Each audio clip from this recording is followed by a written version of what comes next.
कोण म्हणतं लग्न झालं की आपली स्वप्न संपतात? लग्न म्हणजे काही शेवट नाही, तो आयुष्याच्या नव्या अध्यायाची सुरुवात आहे असं आपण समजू शकतो. हो, आपल्या जबाबदाऱ्या वाढतात, वेळ कमी मिळतो, कधी कधी स्वतःसाठी विचार करायलाही वेळ मिळत नाही. पण एक प्रश्न स्वतःला विचारा, तुमची स्वप्न अजूनही तुमच्या मनात आहेत का? आणि जर उत्तर हो असेल तर समजा की ती अजून जिवंतही आहेत. दररोज फक्त 30 मिनिटं स्वतःसाठी घ्या. नवीन काहीतरी शिका, छोटा व्यवसाय सुरू करा, तुमची आवड पुन्हा जिवंत करा. तुम्ही काय फक्त कोणाची पत्नी किंवा सून नाही, तुम्ही एक स्वतंत्र व्यक्ती आहात. त्यामुळे लक्षात ठेवा, लग्न तुमची स्वप्न संपत नाही, तुम्हीच ठरवता की ती किती उंच भरारी घ्यायची ते.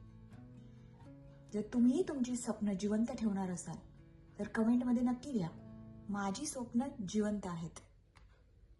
थँक्यू.